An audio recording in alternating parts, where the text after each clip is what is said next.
Poultry has been part of our world forever, but it wasn't until 2017 that the chicken industry really picked up in Oklahoma.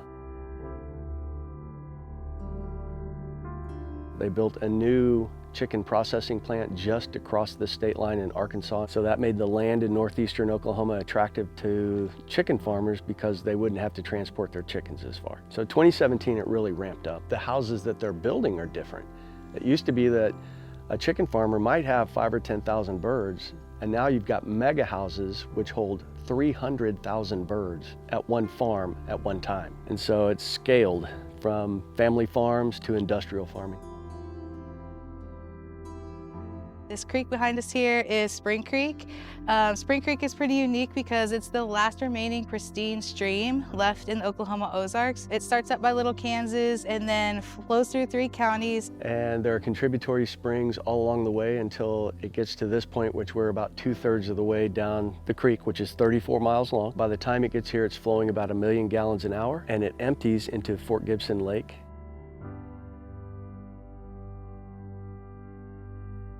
The type of runoff they produce is affected by land application of the litter. The earth can only use so much of the nutrients, and the rest of it gets washed into the streams and is taken downstream. And so after a rain, it does affect the water quality. Historically, this was a white bottom creek, and since the nutrients have come in, algae has started to grow on the rocks. Algae is naturally occurring, it's fine, but the algae has had so much nutrients that now it grows out of control. So a white bottom creek becomes a brown bottom creek. A brown bottom creek has higher water temperatures. So instead of this being a cold water creek, and now it's a warm water creek.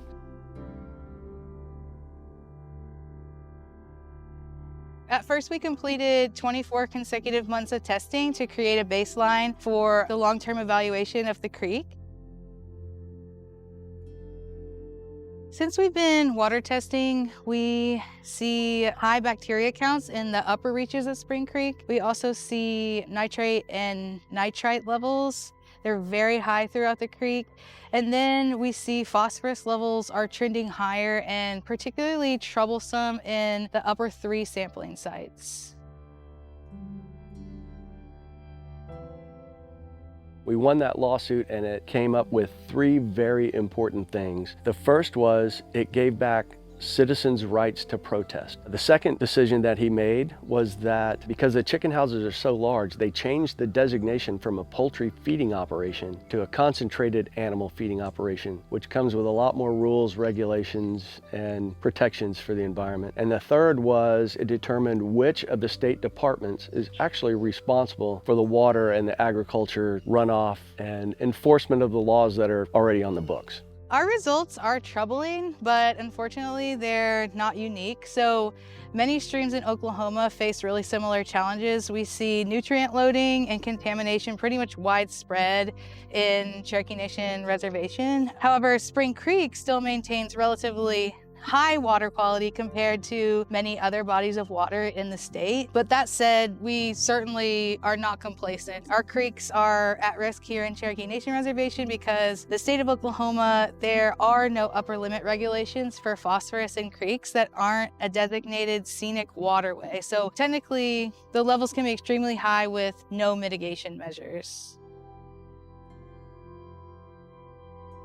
It's a bill that mandates that a watershed plan needs to be created for Spring Creek Watershed by Oklahoma Conservation Commission. And it's been approved by the House and the Senate, and now it's in the final stages of approval.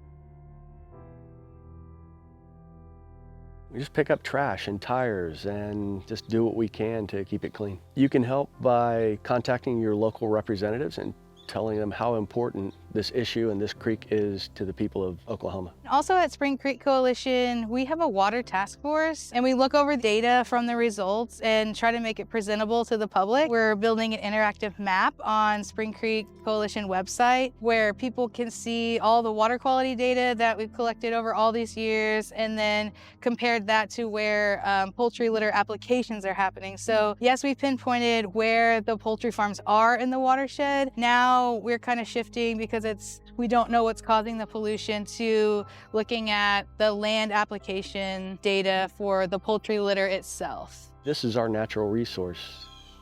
If it's polluted, we're only ruining our own environment. You know, we're not against farming. Farming is necessary. We've got a hungry world to feed. It just needs to be done in a responsible manner. As we see climate change getting worse and worse, we see more volatile weather and unpredictable weather patterns. And so we have seen through our testing that when the water levels are high, everything else is really high. So it would just make sense to me that if we're having more flooding, that we would see more pollution in the creek. My family's from northeastern Oklahoma.